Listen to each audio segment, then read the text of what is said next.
Salve, amigos! Estou de volta aqui no canal Detetive Jascaínos, projeto jornalístico sério, sem bravatas, sem blá blá blá e com a notícia na sua forma direta. Vamos, junte-se a nós, siga nos prestigiando, deixando aí suas curtidas em nossos vídeos, compartilhando eles em redes sociais e grupos de zap e fazendo o nosso trabalho assim, crescer na plataforma. Precisamos de mais inscritos, viu? Bom, mas vamos ao que interessa, que é falar de Vasco da Gama. Hoje é 7 de fevereiro, a folia está para começar em breve no Brasil todo, mas o futebol tem trabalho sim, senhor. Neste boletim de hoje a gente vai falar do jogo de amanhã contra o Audax pelo Campeonato Carioca, as possíveis estreias, as caras novas do Ramon Dias e destacar a situação de reforços. Além dos que já negociam com o Vasco, mais jogadores entraram aí na mira do clube e podem em breve desembarcar em São Januário. Vou te deixar a par dos principais detalhes desde já. Bom, vamos começar então esse boletim falando do jogo de amanhã. O Vasco pega o Audax em Manaus às 21h15 e a vitória será fundamental para o time se aproximar dos líderes da competição. Hoje o Vasco soma 9 pontos, está na 10ª posição e para poder pensar em ficar entre os 4, terá que fazer aí esse dever de casa lá em Manaus com a torcida 100% vascaína. Além disso, o Audax é o lanterna da competição, né? Sem nenhum ponto conquistado. E por conta disso, e para preservar a equipe próximo clássico da próxima quarta-feira, contra o Fluminense, a tendência é o Ramon Dias apostar em caras novas, fazer uma mescla aí, e há uma boa possibilidade, inclusive, de alguns recém-contratados fazerem as suas estreias. Lembrando que o Payet, suspenso pelo 3º cartão amarelo, e o Verratti, sentindo dores na costela, já estavam de fora desse jogo de antemão. O Ramon vai utilizar essa partida para fazer alguns testes na equipe e observar os jogadores que tem em mãos, né? Já avisando o próximo duelo, que será contra o Tricolor Carioca. Isso sem falar que com as contusões do Jair e do Paulinho, as opções do meio-campo ficaram meio que escassas, né? Por isso, o Vasco entrou no mercado dedicado a se reforçar nesse setor. Portanto, a gente deve ter mudanças em todos os setores do time. Defesa, meio-campo e ataque. Fica a dúvida aí se ele vai lançar desde o início. Por exemplo, o Galdames, volante chileno, chegou há pouco tempo no Brasil. Tem a questão da adaptação, viagem, enfim. Pode ser que opte por escalá-lo no decorrer do jogo. Já na frente, com a baixa produção do ataque, o treinador pode dar de repente uma oportunidade ao Adson, que entrou muito bem contra o Flamengo, e optar também por um novo comandante ali no ataque. Muitas são as possibilidades em termos de formação, né? Mas se o Ramon manter aí a sua ideia inicial de um time alternativo, o Vasco poderia ser escalado com Léo Jardim no gol, na lateral o Paulo Henrique ou o próprio Rojas, no sistema defensivo aí uma zaga formada pelo Michael e o Léo, e o Victor Luiz de repente podendo fazer a sua estreia na lateral esquerda, caso ele escolha preservar o Piton, que vem sendo aí uma das grandes armas ofensivas do Vasco. A meiuca com Zé Gabriel, Matheus Carvalho ou o próprio Galdames e o Praxedes. E lá na frente, Rossi ou David e o Adson, juntamente com o garoto Ryan, que a princípio era o reserva do Verratti. A priori, seria um time bem alternativo. Lembrando que há também o desgaste da viagem, né? Viagem longa do próprio jogo, onde o Vasco vem tendo azar em perder jogadores lesionados e um clássico na rodada seguinte contra o Fluminense, né? Então, isso tudo leva em consideração nessas horas. Bom, nós vamos dar prosseguimento ao vídeo agora falando de um assunto que todo torcedor vascaíno quer saber.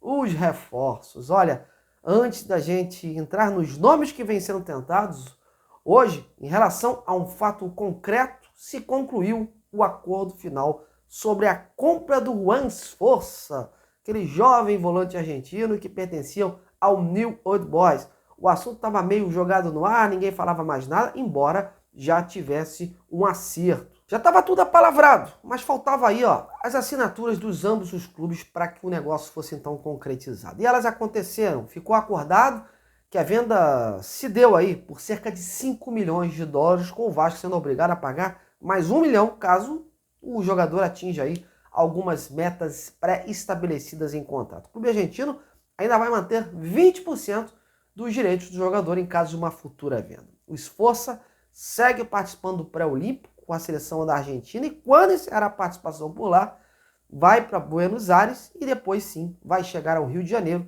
e concluir seus exames médicos e assinatura final. Bom, sobre novos nomes, surgiu ontem a informação, e hoje eu consegui confirmar, do interesse do Vasco pelo volante Duqueiroz, revelado pelo Corinthians. Pelo que eu apurei, a situação é um pouco complexa, né? Porque os russos são muito exigentes em termos de números. O jogador em si vê com bons olhos esse retorno ao futebol brasileiro. Aliado a isso, há mais clubes interessados na sua contratação, o que valorizam o negócio. O próprio Corinthians vislumbra a sua volta, o Botafogo apareceu na última hora como mais um interessado, e o Grêmio, em janeiro, já tinha feito uma investida no jogador, mas achou os valores da negociação muito altos para o empréstimo.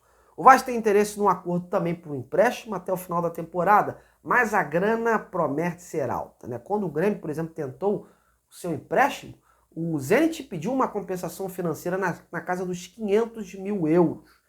Com o interesse de outros clubes, aí acaba que beira um certo leilão. E o time russo pode barganhar aí, de repente, a melhor oferta e condição. Lembrando que o Duqueiroz perdeu espaço na equipe russa e a sua ida para lá só aconteceu como parte de uma negociação que envolveu a permanência do atacante Yuri Alberto no Corinthians. Hoje o Zenit tem 50% e o Clube Paulista 40%. Então, é uma situação aí para ser bem conversada, bem tramada entre as partes. O Duqueiroz é agenciado pela OTB Esportes, que pertence ao filho do falecido ex-jogador Mário Sérgio. E eles são mais reservados quando o assunto é negociação. Não costumam aí dar muitos detalhes. Mas assim, uma negociação, inclusive chegaram informações aí de que haveria um acerto do Vasco com o staff e com o jogador.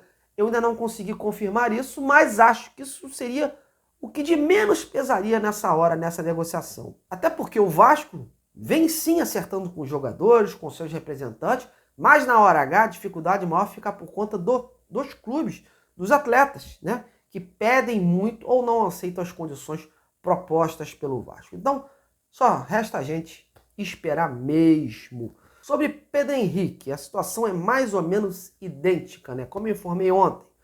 O Vasco já tem um acordo com o jogador e seu staff, mas ainda vem costurando com o Internacional a forma do negócio e os valores.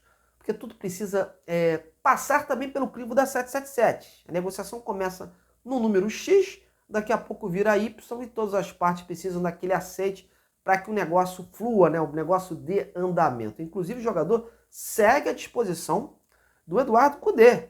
Ele se colocou à disposição, foi inclusive relacionado para o jogo pelo campeonato estadual. E vamos ver se até o final desta semana essa negociação toma um rumo, né?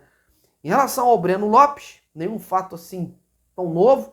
Creio que seja uma questão de conversa entre os clubes visando aí um ajuste financeiro e tempo de contrato, até porque o Breno Lopes ele tem contrato por lá até o final de 2024.